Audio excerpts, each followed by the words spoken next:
A common misconception is that salary earners in New Zealand cannot claim any expenses against their income. In this video, I'll tell you about 7 little-known expenses salary earners can claim.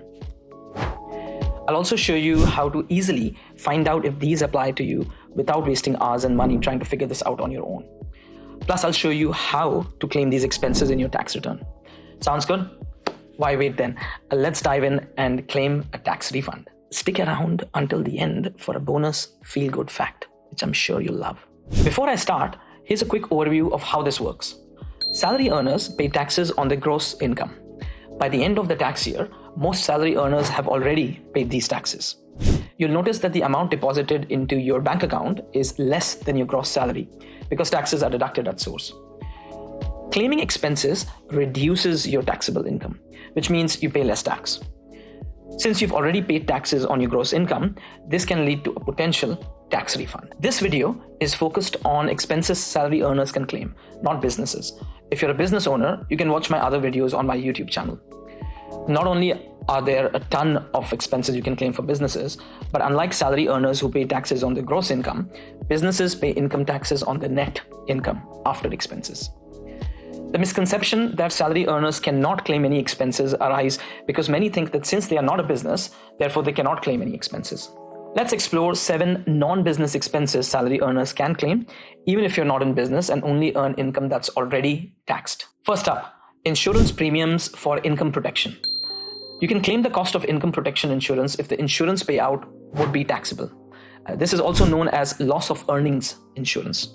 Make sure to ask your insurance provider if your income protection policy can be claimed as an expense. Remember, only the income protection portion is claimable.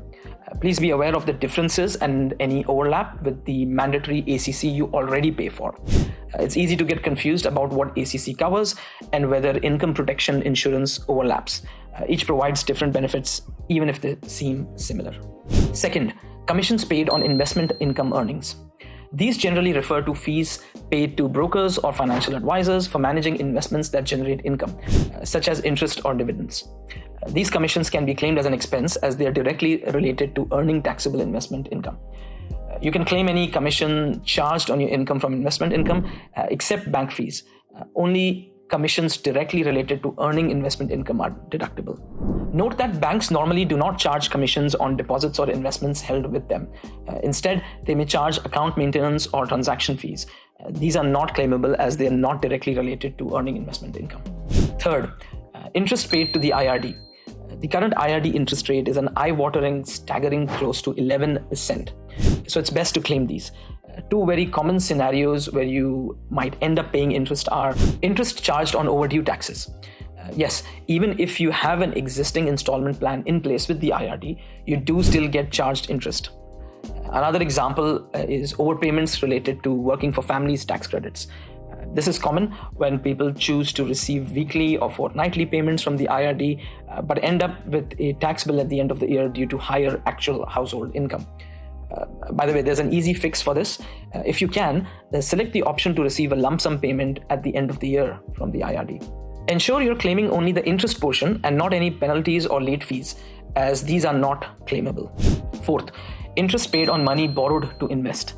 You can claim interest on money you've borrowed to buy shares or invest, as long as the investment produces taxable income. The investment must be intended to generate taxable income. If the investment is for personal purposes or generates non-taxable income, the interest is not deductible. For example, if you borrow money for personal purposes, such as buying a car or going on a holiday, the interest would not be deductible. Fifth, the amount you pay to complete your taxes. And this is obviously my favorite.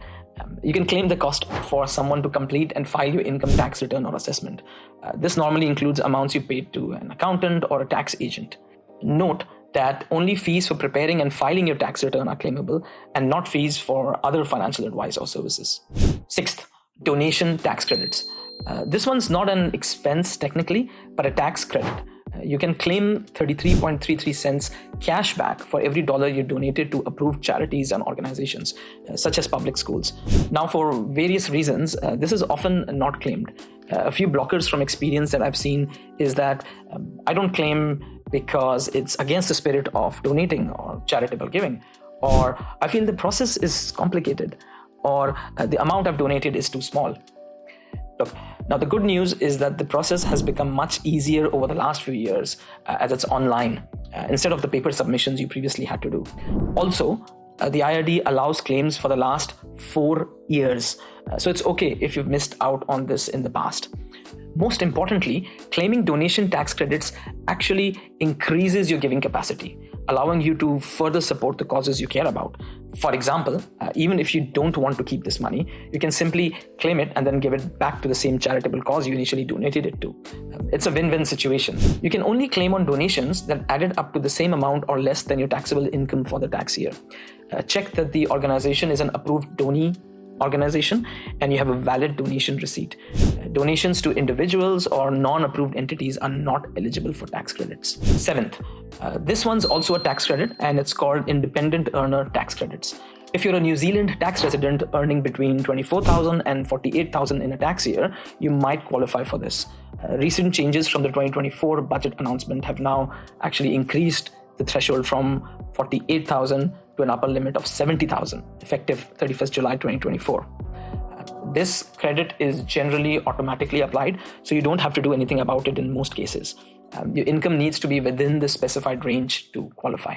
So how do you actually find out if these 7 expense claims apply to you? The IRD has an amazing, free, handy, interactive, easy-to-use tool on their website, whereby simply answering a few questions, you can immediately find out whether you're eligible for any of these. I'll put the links to these in the video description below. Next, if you are eligible, then how do you actually claim these expenses? Expenses can be claimed in your end-of-year tax assessment under non-business expenses.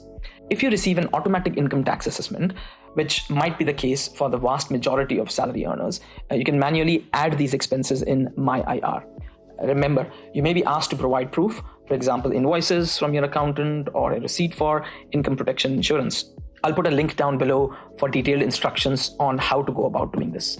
From personal experience, I've seen that these 7 tax expenses are often missed out on. And by claiming them, you can potentially lower your taxable income and hopefully receive a tax refund. Remember, every dollar you save on taxes is a dollar you can use for other important things in your life. But don't incur an expense just because you can claim it. It's like spending $100 to claim back $33. I do believe, though, that the current tax system is biased against salary earners simply because they cannot claim a lot of expenses against their income as compared to businesses. As to why the system is set up in such a way, there's a reasoning behind this. But hey, I don't make the rules, so please don't shoot the messenger. I do have a takeaway thought for you. Maybe consider starting a business. New Zealand has consistently ranked number 1 in the world for ease of business. So why aren't you doing it? To make you feel even better, Australia hasn't even been in the top 10 for many, many years. Just saying, a word of caution. Don't confuse the ease of doing business with a business actually being successful. These are 2 wildly different things. If you found this video helpful, then you might like my last one where I talk about how to pay zero tax legally and where I discuss 9 tax-free income types in New Zealand. Thank you for watching and see you next time.